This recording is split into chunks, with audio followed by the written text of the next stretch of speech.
परम सुखदं केवलं ज्ञानमूर्ति द्वन्द्वातीतं गगनसदृशं तत्त्वमसादि लक्ष्यम् एकं नित्यं विमलमचलं सर्वादिसाक्षिभूतं भावातीतं त्रिगुणरहितं सद्गुरुवे नमः नमामि। सद्गुरु महाराज पधारेला हरिगुरु संतनो सद्गुरु निरात महाराज सद्गुरु सदाराम बापानो। આજે ભક્તરાજ શ્રી અશોકભાઈ તથા તેમના પરિવારજનોએ મળી અને સુંદર જ્ઞાન યજ્ઞનું આયોજન કર્યું। એમાં પરમ પૂજ્ય સંત શ્રી ચંદનરામ મહારાજ તથા તમામ ભક્તગણની પધરામણી કરી। ખૂબ ખૂબ ધન્યવાદ એમને। ભજન એક ભવસાગર તરવા માટેનો આરો છે અને ભજનથી જો જીવનનો ઉદ્ધાર થાય, ભજન સિવાય બીજા કોઈ ઉદ્યમ કરવાથી આ જીવનો ઉદ્ધાર થતો નથી। ગમે એ કરે, યજ્ઞ કરે, હવન કરે, ગમે તે કરે, ક્રમકોંડ કરે, ઉપવાસ કરે, ચાલતા રણુજા કે દ્વારકા જાય, બધા આપણે એને ખોટા નથી કહેતા, પણ આ બધું કરવાથી આ જીવનો ઉદ્ધાર થતો નથી। એટલે ભજનથી જ થાય। હવે ભજન એટલે શું એ સમજવા માટે આપણે સંતનું સાનિધ્ય લેવું પડે। આ ગાવું એ ભજન નથી, આ વગાડવું આને કીર્તન કહેવાય, પણ ભજન એ અલગ જ વસ્તુ છે। એ સમજવા માટે ગુરુ શરણમાં જવું પડે અને એના માટે આપણે પહેલું આપણું જેમાં વાવેતર કરવા માટે ખેતર તૈયાર કર્યું છે એમાં આળો કોમ આવતો નથી। એમાં જો ખોડ કે આળો કે બરાબર શેડ ના થઈ હોય તો જે વાવેતર વાયેલું હોય એ બિયારણ ગમે એટલું સારું હોય પણ એને જોવે એવો વિકાસ થાય નહીં। એટલે ખેતર કમ્પ્લીટ તૈયાર કરવું પડે, પહેલાં ખાતર બીજું નાખવું પડે અને કમ્પ્લીટ તૈયાર કરે અને એમાં જો કદાચ એ બિયારણ વાવવામાં આવે તો એ ઉગે અને એનો પછી અને ખાતર પાણી જે જોઈતો એ પરિપૂર્ણ રીતે આપણે પૂરું પાડે, સમય જે જોઈતો એ હાલે તો એ પાકે। એમ આ જીવનમાં આપણે પહેલું આપણું પાત્ર શુદ્ધ હોવું જોઈએ। પાત્ર શુદ્ધ એટલે આપણા જીવનની અંદર કોઈ વ્યસન ના હોવા જોઈએ, આપણા જીવનમાં કોઈ મળ વિક્ષેપ ને આવરણ, આ ત્રણ આવરણ પડેલા છે। એ ત્રણ આવરણ ના હોવા જોઈએ। મળ એટલે શું? મળ એટલે પાપ થાય। મળ વિક્ષેપ એટલે અડચણ। આપણે કોઈ બી વસ્તુ હોય અને એના આડું પડતું હોય, સમજો કે પેલો હોમે ગાડી પડી છે અને ગાડી જોવામાં વસમાં કોક પડતું હોય તો ગાડી આપણને દેખાય ના। એ ગાડી જોવા માટે જે વસમાં પડેલું હોય એ હટાવવું પડે અને હટે તો એ વચ્ચે હોમે ગાડી પડી છે દેખાય ને કંઈ દેખાય નહીં। એમ પરમાત્મા જે છે એ પરમાત્મા છે જ, પરંતુ પરમાત્માને જોવા માટે આપણે વચમાં જે પડ્યું છે એ વચમાં પડેલું જે આવરણ હટી જાય તો પરમાત્મા છેટો નથી। વિક્ષેપ જેમ કે કોઈ નટ કે કોઈ રમવાવાળા કે કોઈ રોમાપીરનો ખેલ કાઢવાવાળા આ બધા આવેલા હોય અને ખેલ તૈયાર હોય મોય પેલા જે રમવાવાળા છે પાત્ર પહેરી, રોમાપીરનું પાત્ર પહેરેલું હોય, હાથમાં ભાલો હોય, બધું તૈયાર હોય, પણ મોરે પડદો હોય ને તો પડદો જેટલી વાર ના હટાવો એટલી વાર પેલા રોમાપીર તૈયાર થઈને ઊભા હોય એ આપણને જોવાવાળાને દેખાય ના। એટલે રોમાપીરને જો જોવા હોય તો વચમાં જે પડદો છે એ હટાવવો પડે અને પડદો હટાવવા તો તરત પેલા રોમાપીર તૈયાર થયેલા હોય દેખાય। એટલે કીધું ઘૂંઘટ કે પટ ખોલ તો હે પિયા મિલેંગે। જે આવરણ રૂપી માયાનો જે પડદો પડેલો છે એ પડદો હટાવનાર કોક જોવે। જેમ પરત તૈયાર થયું છે, નાટક તો તૈયાર છે, રોમાપીરે તૈયાર છે, આપણે જોવાવાળા તૈયાર છે, પણ હવે રોમાપીર તો કોઈ પડદો હટાવવા જ હોય ના, એ તો છે જ। રોમાપીર પડદો હટાવવા એરા જે ઘોડા ઉપર તૈયાર થઈને ઊભા છે એ પડદો હટાવવા જાતે જ હોય, એટલે પડદો હટાવનાર બીજો જ હોય।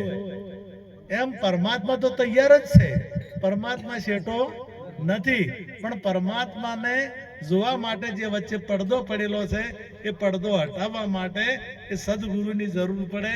એ આત્માની ઓળખાણ કરવા માટે એ આપણે સંતની જરૂર પડે, એ સિવાય કોઈ પડદો હટાવવા વાળો નથી. વિક્ષેપ, મળ વિક્ષેપ ને આવરણ. આવરણ એટલે પડદો, વિક્ષેપ એટલે આપણે દાખલા તરીકે આપણે મંદિર હોય અને મંદિરની ઉપર ધજા ફરકતી હોય. હવે ધજા વાયરો આવે એટલે ફરક્યા વગર રહે નહીં. એને સ્થિર કરવી હોય તો શું કરવું પડે? એના સ્થિર કરવી હોય તો જો વરસાદ આવે ને અને પલળી જાય અથવા પેલા સોટી જાય, એવી રીતે સત્સંગ રૂપી વરસાદ આ મન આપણું ફરક્યા કરે. મન આપણું ઊભું રહેતું નથી, એ ચંચળ છે.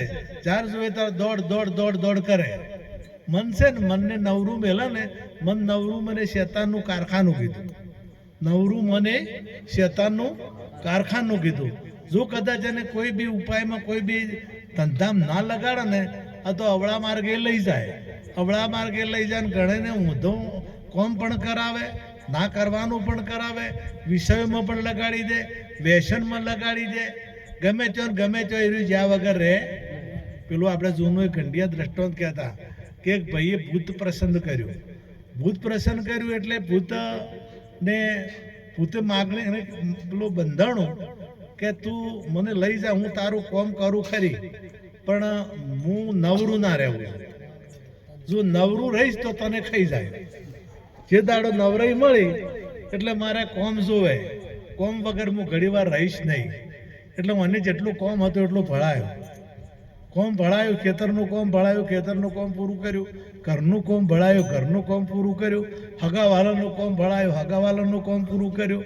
પણ હાર્યું તરત કરીને આવે, તરત કરીને આવે એટલે પછી પેલો કોમ થઈ રહ્યું. હવે મને કોઈ કોમ ભળાવવાનું કોઈ આરો નહીં એટલે નાઠો દોડ્યો પેલું ભૂત ચેડી અને પેલો મોરી. દોડતા એક વડ ઝાડ હતું અને ઝાડ નીચે કોઈ સંત મહાપુરુષ બેઠા હતા. એટલે એના પગમ જઈને હારે પડી ગયો એટલે કે ચમ દોડે છે? પડી ગયો અચાનક. એને પડવું નતું પણ થાચીને પડ્યો એટલે અચાનક પેલાને પૂછું કે કેમ દોડે છે ને કેમ તું આમ કરે છે? એટલે એને પેલું ભૂત પાછળ આવતું હતું ને, એનું કીધું કે આ પાછળ છે ને મને ખાઈ જાય. એને કોમ જોવે છે કે હેલું છે, હું તને કોમ એક મંત્ર આલું છે એને ભળી જાય. પેલાને કીધું કોનમાં શીખવાડ્યું. એટલે પેલું ભૂત આવ્યું નજીક આવ્યું એટલે કીધું કે એક ધોબલો લઈ આવ્યો. પેલો ધોબલો લઈ આવ્યો કે મારો ઓગણામાં ભો કરી છે. એટલે ઓગણામાં ભો કર્યો કે હવે હું ના કોમ ભળાવું એટલે તારે ચડવું ઉતરવાનું. જેટલી વાર કોમ ના ભળાવું એટલી વાર તારે ચડવાનું ને ઉતરવાનું. એટલે પછી કે મારે જરૂર હશે કોમની, તાર હું તને કહ્યું એટલે તું કોમ કરવા આવશે. હવે એમ આ મનની વાત છે, કોઈ બીજા ભૂતની વાત નથી. મને રામ નામના ધોબલે ચડાઈ ગયો તો એ બીજી જગ્યાએ જાય નહીં. જો રોમ નોમનો એને કદાચ તમે રોમ નોમ એને આપી જો અને એમાં લાગી જા, લેહ લાગીશું તાર ન તૂટે ઉઠ બેસ આસન મેં.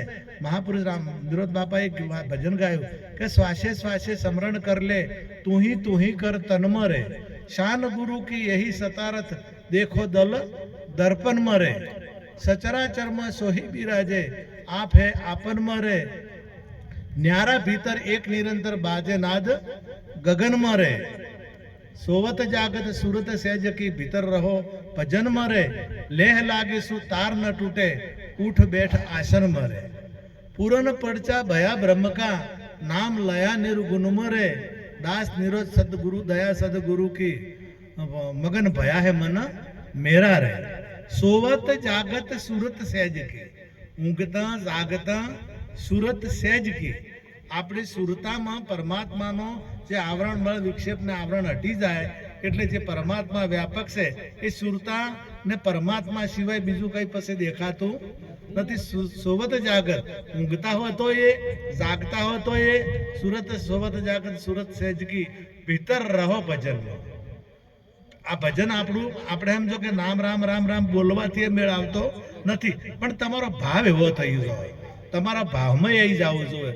તમારા ભાવમાં, તમારા હૃદયમાં, તમારા અંતરમાં, તમારા બીજા કદાચ આપણે બોલતા હા રામ રામ અને અંતરમાં બીજો ભાવ ચાલતો હોય તો એને ભજન કહેવરાતું નથી.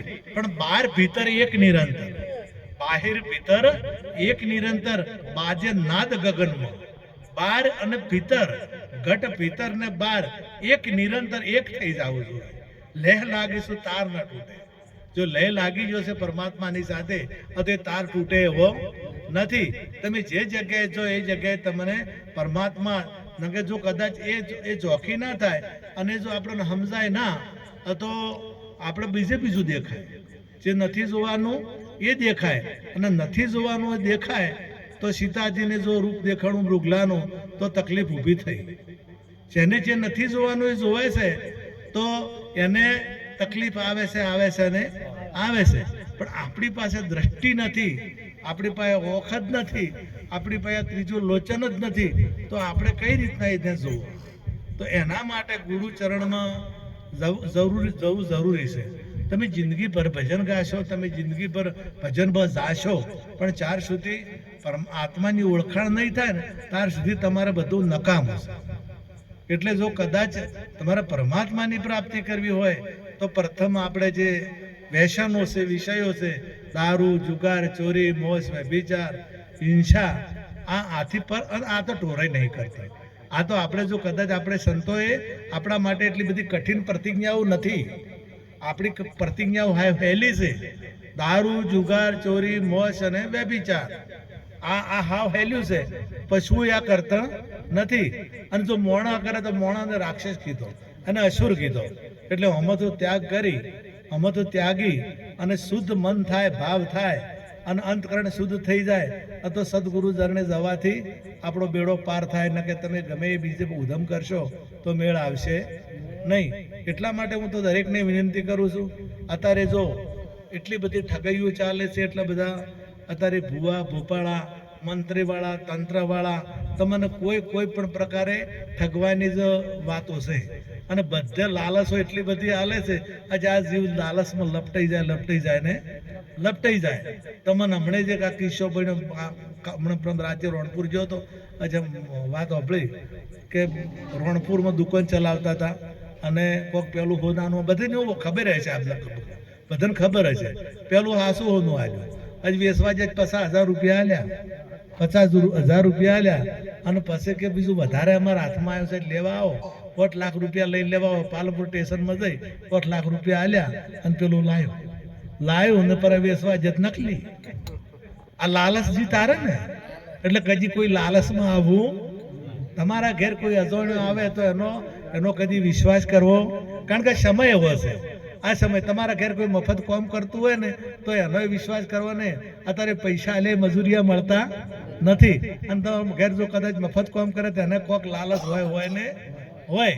એટલે ખાસ કોઈ નાથી અજાણ્યાથી તો સંપર્ક રાખવો જ નહીં, બિલકુલ.